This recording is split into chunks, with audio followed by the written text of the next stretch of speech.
गावकरी मंडळी, या ठिकाणी आलेले सरपंच परिषदेचे सर्व सदस्य,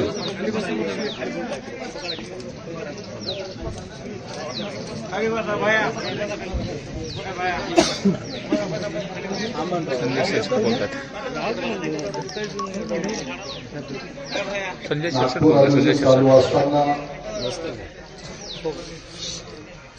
संतोष देशमुखांच्या हत्येचा प्रश्न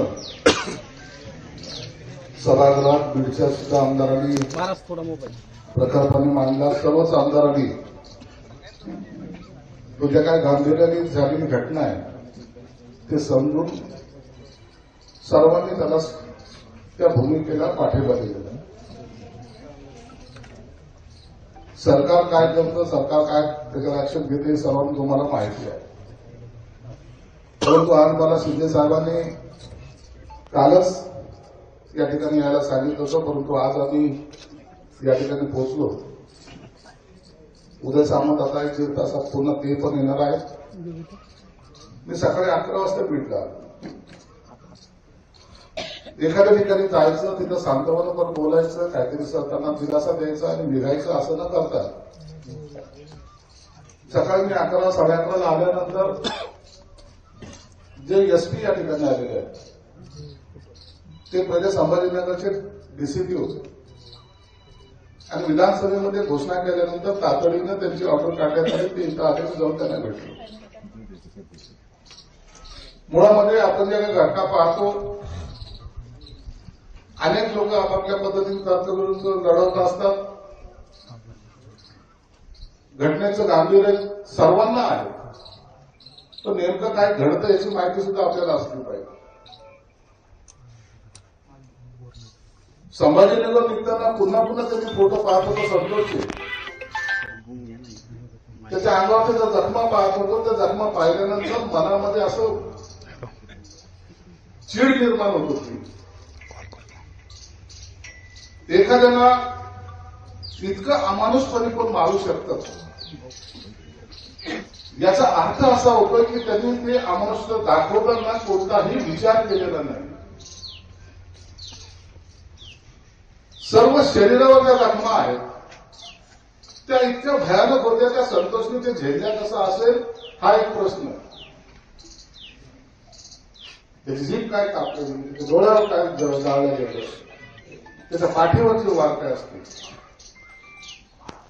आणि मग चीड या गोष्टीची आली की असे भूत जर या बीड जिल्ह्यामध्ये पुन्हा निर्माण व्हायला लागले तर उद्या बीड मधला नागरिक सुद्धा सुरक्षित राहणार नाही. म्हणजे कधी काळी आपण एखाद्याला घाबरत होतो तशी दहशत या बीडमध्ये तयार व्हायला लागलेली, हे माझं स्पष्ट मत. तुमच्यातल्या कुणी जर म्हणलं की नाही एखाद्याचं नाव घेतलं तर त्याला भीती वाटली पाहिजे की नाही ती काळी स्कॉर्पिओ येणार आहे, मग आपल्याला ती मारणार आहे. म्हणजे ह्या पद्धतीची जी दहशत होती त्या व्हिडिओतून सुद्धा दिसली. आणि म्हणून मी एसपीकडे गेलो. एसपीशी बोलताना त्यांना सांगितलं की नेमकं काय चाललंय. मला दुर्दैवाने सांगावंसं वाटतं या ठिकाणी अनेक पोलीस अधिकारी सुद्धा असतील, काही कर्मचारी असतील, त्यांचे सुद्धा या गुंडांशी लागे बांधे आहेत हे नाकारून चालणार नाही, हे स्पष्टपणे मला त्या ठिकाणी जाणवलं.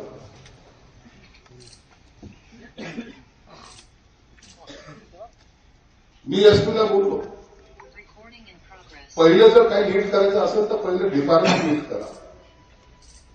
गुंडाला मारणं किंवा गुंडाला अटक करणं किंवा गुंडाचा सगळा त्याला शिक्षा देणं हे भाग आपण करूच करू, परंतु त्याचे जे पाठीराखे आहे बाकीचं सोडून द्या. परंतु जेव्हा डिपार्टमेंटमधला माणूस त्याला जर सहकार्य करत असेल तर ते सर्वात खतरनाक आहे. काय भावना होती लोकांची, काय बिघडवणार आहे आपण त्याला जर अटक केली तर पोलिसच अटक करणार आहेत आणि पोलिसच त्याची देखभाल करणार आहेत, पोलिसच त्यांना पुन्हा सांभाळणार आहेत आणि काही दिवसांतर बाहेर तोच येणार आहे. मग आपलं काय होईल. हे जे वातावरण या बीड जिल्ह्यामध्ये झालेलं आहे, कधी काळी बीड गडचिरोलीला एखादा नक्षलिस्ट जर एखादं काम करत असेल तर त्याला नक्षलिस्ट म्हणून आपण त्याच्याकडे टार्गेट केलं जातं. पण बीडमध्ये इतर अनेक धंद्यामध्ये जे लोक गुंतलेले आहेत ना कोणते कोणते धंदे आहेत सर्व बीडच्या लोकांना माहिती काय काय धंद्यामध्ये कोण कोण गुंततंय आणि किती त्याची दहशत आहे. मी एसपीना तेच बोलतो की तुम्हाला एक चॅलेंजिंग जॉब दिलाय. देशमुख असं व्हॉट्सअपवर आलं कोणी कोणाच्या याच्यावर सही केली याच्यावर काही अवलंबून नसतो.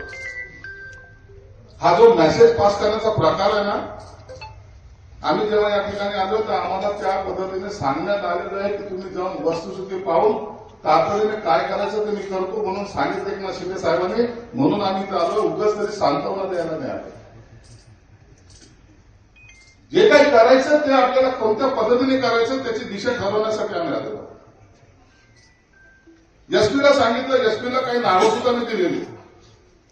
त्यांना सांगितलं की इथं काय घडतं, कोण कोण आहेत, कसे कसे आहेत. आज त्यांनी 11 वाजता क्राईमची बैठक घेतली. क्राईमच्या सर्व लोकांना बोलवलं होतं. ते सर्व त्यांच्या मिटिंगमध्ये काय झालं ते तेच झालं. परंतु एसपीने सुद्धा मला असोसिएट केलंय की साहेब या 2-4 दिवसामध्ये सर्व आरोपी अटक होतीलच, ही गॅरंटी मी तुम्हाला देतो. होऊन काय होणार आहे, माझी बदलीच होईल, आणखीन काय होईल, पण मी आरोपीला अटक केल्याशिवाय राहणार नाही असं एसपीने मला ठामपणे सांगितलं. मी त्यांच्यावर विश्वास ठेवतो कारण की त्यांनी माझ्याकडे काम केलेलं आहे. त्या अधिकाऱ्यांना सुद्धा तुम्ही सर्वांनी सहकार्य करा. चुकत असेल तर त्याला माफ करायचं नाहीच. संतोषचं घराचं वर्णन येताना मी ते गाडीमध्ये ते सगळा व्हिडिओ पाहत होतो. घर काय त्या घरचा काही लोकांनी व्हिडिओ काढलेला आहे. कुठं देव घर आहे, कुठून गळत आहे, कसे ते बसायचे, कसे उठायचे, हे सर्व झालेलं आहे. परंतु पैशाची मस्ती आणि राजकीय ताकदीचा जो वापर या ठिकाणी झालाय तो अत्यंत भयानक आहे. एक मस्तीमध्ये फिरणारा माणूस. देवेंद्र फडणवीस साहेबांनी अत्यंत विधानसभेमध्ये स्पष्टपणे सांगितलं, तो कोणी असेल, कोणत्याही पक्षाचा असेल, कोणाचा पाठिंबा असेल, पाठबळ असेल, त्याला सोडणार नाही म्हणजे नाही, हे त्याने दिलेलं एक शब्द विधानसभेमध्ये. मला वाटतं तुम्हाला काही दिवसात त्याची प्रसिद्धी सुद्धा येईल. हा देशमुखावर झालेला अन्याय नाही किंवा त्याचा झालेला खून नाहीये. हे जे सरपंच सर्व आले बाहेर गावचे, यांचे मनामध्ये ती दहशत निर्माण झाली. आता हे लोक सगळीकडे चालायला चालला, म्हणून आताच त्या आरोपीला शिक्षा झाली पाहिजे या पदाचे आम्ही आहोत. मी मागच्या घटनेमध्ये सुद्धा सांगितलं, बदलापूरच्या घटनेतही सांगितलं होतं की अशा ज्या काही प्रवृत्ती असतात ना, त्यांना दिवसा घाबळ्या जरी मारलं तरी लोक त्याच्यामुळे पेढे वाटतील, काही नाराज होणार नाही. आणि म्हणून आज आपण यांना न्याय द्यायच्या भूमिकेत असलं पाहिजे. कोण कोणत्या पक्षाचा, कोण कोणत्या जाती धर्माचा, कोणाची चलती आहे, कोणाची नाही चलती, हा विरोधी का सत्ताधारी, हा विषय आपल्यासमोर नाही. आपल्याकडे माणुसकी म्हणून या विषयाकडे आपण पाहिलं पाहिजे. सरकार काय मदत करेल ते करेल. आम्ही सुद्धा देशमुख कुटुंबाच्या बरोबर आहोत. त्यांना जी काही मदत आहे ती आमच्याकडून पूर्ण केली जाईल. पक्ष म्हणून आम्ही त्यांना मदत करणार आहोत. ती मदत थोड्या उद्या सांगण्यात येतील, ते मदतही करतील. परंतु ह्या घटना बीडमध्ये जर घडल्या, आताही बीडमध्ये कोणताही अधिकारी जर त्याची बदली झाली तर तो म्हणतो बीड सोडून महाराष्ट्रात कुठेही द्या. हे चित्र या बीडचं आहे. आम्हाला तुम्ही गडचिरोलीत टाका, आम्हाला तुम्ही कोणत्याही ठिकाणी टाका, पण बीडमध्ये नोकरी करायला नाही म्हणतात. कारण की बीडमध्ये वातावरण एवढं खराब आहे. आलेल्या अधिकाऱ्यांनी कसं राहायचं हे अधिकारी ठरवत नाही, तर त्यांचे पुढारी ठरवतात. असं जे काही चित्र निर्माण झालंय ते बीडसाठी चांगलं नाही. 4 लोकांमुळे बीड नाही, बीड हे सर्व लोकांचं आहे. त्या लोकांनी हे बीडचं राजकारण बदललं पाहिजे. मला संतोष सारख्या एक सर्वसामान्य माणसाचं 15 वर्ष सरपंच राहणं सोपं नाहीये. आणि एखादा माणूस जेव्हा असा तळमळीने काम करतो आणि त्याच्या अंगावर वार घेऊन तो आपली यात्रा संपवतो, मला वाटतं त्याच्यासारखं दुर्दैव महाराष्ट्रात पुढे पाहायला मिळालेलं नाही. म्हणून सरपंच तुम्ही सर्वजण आलेला निश्चितच या सगळ्या गोष्टीची मी तातडीने शिंदे साहेबांना सुद्धा सांगणार आहे, फडणवीस साहेबांना सुद्धा सांगणार आहे. अजित दादा आले, त्यांना सुद्धा याची सगळी जाणीव झालेली आहे. एक लक्षात तुम्हाला सर्वांना माहित आहे, शिंदे साहेबांना आम्ही जे काही सांगू ते प्रामाणिकपणे सांगतो. त्याच्यामध्ये कुठेही फेरबदल होणार नाही. आज 2 लहान लहान मुलं आहेत, विशेष आहे, राहायला घर नाही, पुन्हा उद्याचं भवितव्य काय माहीत नाही, त्यांना अटक होईल की नाही माहीत नाही. उद्या एखादा गुंड पुन्हा ज्या रस्त्यानं जर फिरला तर हे कुठं पळून जातील असं भीतीदायक वातावरण इथं आहे. तुम्ही आम्ही किती दिवस इथं थांबणार आहोत?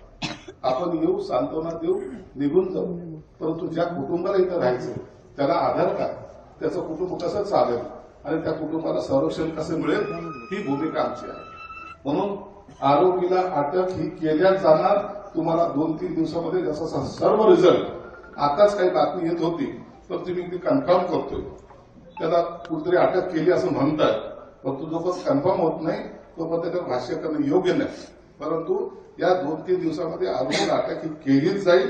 कोणत्याही परिस्थितीमध्ये कोणत्याही आरोपीला माफ केल्या जाणार नाही ही सरकारची भूमिका आहे. म्हणून तुम्ही निश्चित राहा. झालेली घटना ही आपण आता दुर्दैवी आहे, संतोषला आपण वापस आणू शकत नाही, परंतु निश्चित त्याच्या आत्म्याला शांती मिळण्यासाठी त्याच्यावर केलेला ज्यांनी वार केला त्याला फाशीच्या तख्त्यावर जर घेऊन जायचं काम हे सरकार निश्चित करेल एवढं मात्र तुम्हाला आश्वासित करतो. त्याच्या कुटुंबियाला सुद्धा सांगेल की तुम्ही एकटे नाही. आता हा जनरेटर जो आहे तुमच्याबरोबर यासाठी उभा आहे की घटना ही चुकीची घडली. जर संतोष कशा प्रकरणात असता, संतोषने जर काही चुकीचं काम केलं असतं, संतोष जर इतर काही गोष्टीमध्ये अडकला असता तर हे लोक इथं थांबले नसते. या लोकांनी म्हणलं असतं संतोषही असाच होता. परंतु संतोष बद्दलची आज जी सहानुभूती आहे त्याचं असलेलं राजकारण त्या ज्या पद्धतीने त्याने केले ते पाहता संतोष सारखा सरपंच हा सुदैवाने मिळतो, परंतु काही लोकांना खटकल्यामुळे त्याचा झालेला अंत हा शिवसेना पक्षाच्या तर्फे मी त्यांना भावपूर्ण आदरांजली वाहतो. परंतु त्याच्या कुटुंबाला दिलासा द्यायचं काम आमचा पक्ष सुद्धा करेल आणि सरकारची भूमिका जी आहे ती त्या आरोपीला अटक करण्याची आहे. त्याचा तुम्हाला प्रत्यय सुद्धा या 2-3 दिवसात येईल. पुन्हा एकदा आपण सर्वजण या अन्यायाला कधीही थांबवू नका, त्याला दाबण्याचा प्रयत्न करू नका. जर काही घडलं नाही, आरोपीला अटक नाही झाली तर आम्ही स्वतः सरकार म्हणून आम्ही तुमच्या सोबत राहू. त्याचं कुठेही हायगाई केल्या जाणार नाही एवढं मात्र निश्चित आहे. परंतु सरकार मी जे पाहिलेलं आहे ते या 2-3 दिवसामध्ये कारवाई ही कोणत्याही कोपऱ्यात, कोणत्याही खड्ड्यात, कोणत्याही बोगद्यात जरी तो लपलेला असेल तर त्याला अटक केल्याशिवाय राहणार नाही एवढं मात्र निश्चित आहे. धन्यवाद. परत एक साहेब विनंती आपल्याला, महाजन साहेबाला सक्तीच्या आदेशावर पाठवलेले त्यांना परत केजला मात्र जॉईन होऊ देऊ नका एवढं विनंती. ते जर केजला जॉईन झाले तर परत ह्याच्यात पुन्हा आणखी ते हस्तक्षेप करतील.